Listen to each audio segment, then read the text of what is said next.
Hey there, it's your girl King Coral. Let's sit down and have a cup of coffee while we talk about New York City, my favorite city in the world, and why it's gonna be your favorite city too.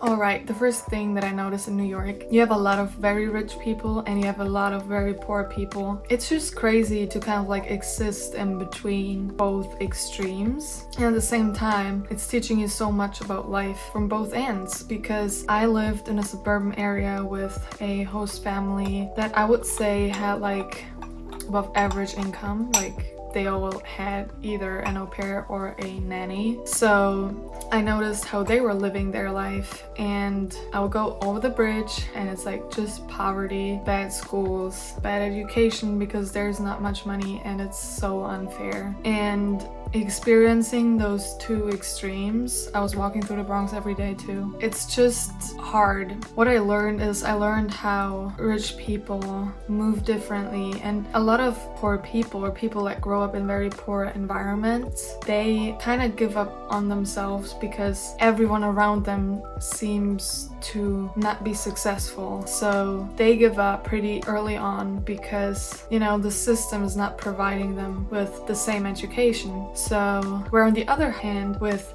the rich people, most of them think like, oh, I can be anything I want to be in this world because my parents have so much money and all this and that. And because they think that, and because they have the resources, they can do most of what they want. But what I want to say to you is how powerful your own mind is in believing that you're able to do something versus giving up and thinking like, oh, I can't do that. Because as soon as you think that,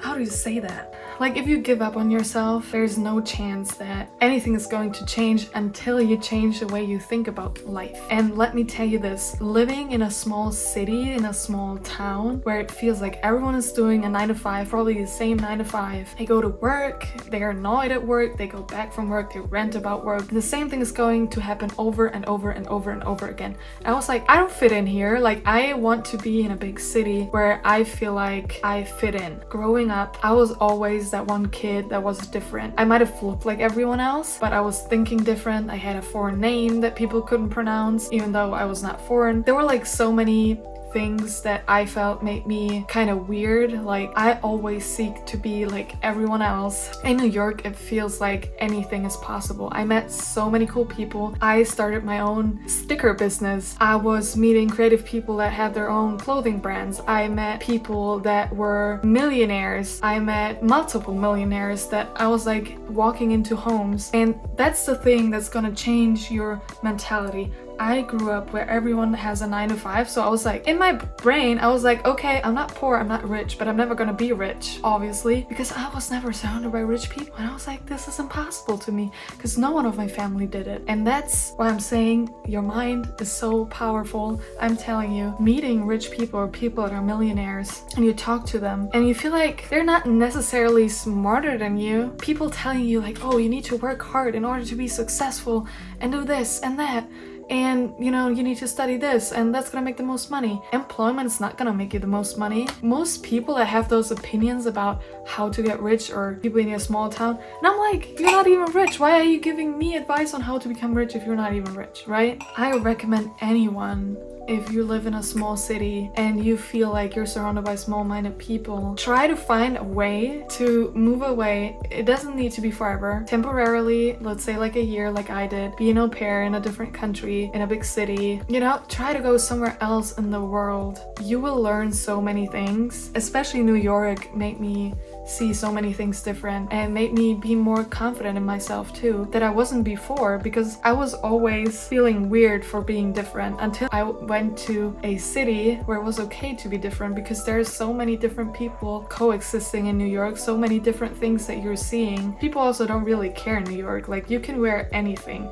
Like here, if I wear something crazy, I feel like everyone's gonna stare at me, and there's like multiple times where people would just laugh at me. They look at me and just laugh at me. And I'm like, I'm not even judging your outfit choice or comparing it to mine, but why are you making fun of me?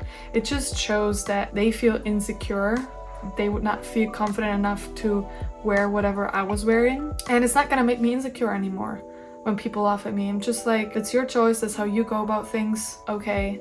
I recommend anyone to visit New York if you've never been. New York is so versatile because most people, most tourists, they stay in Midtown where all the big skyscrapers are and stuff like that. But I recommend you to go in every borough and see something there. Just notice what it's doing for you. I mean, I've been there for a year, so if you just go on like a 1-week vacation, it's not gonna be the same effect. But if you ever have a chance to stay longer in New York, I recommend you to do it. Because I feel like in New York there's something for everyone. There's so many different foods that I tried there that I've never tried before. So many different kinds of people that I met that I wouldn't have met in my town, with like similar or like different kinds of visions that are still interesting in so many ways. It just made me realize that it's okay the way that I am, which is so sad looking back on my life, that I did not feel okay on who I am, and because I always thought I need to be different in order to be like everyone else, and that's not the case. Like, you are perfect the way that you are. And when I came back and I saw like everyone dressing very similar, there are like always trends every year, so more people look similar than different. I noticed like everyone here is having their hair straight, and I remember my hair was one of my biggest insecurities. I was like, my hair doesn't look like anyone else's hair, and I can't really do things with my hair. Like, I could just put it up or have it down, and there's all these like hairstyles which does not look good on me. I was so worried about it all the time. Now I'm just like, my hair is okay now. There's no issue with my hair going on. It's crazy how much of an issue it was until I removed myself from that situation. Now I'm coming back and I see like everyone, you know, straightening their hair and stuff like that here, and I'm like unbothered because I like my hair now. I hope that everyone is able to experience that, what I've been experiencing, with feeling uncomfortable first and then starting to feel comfortable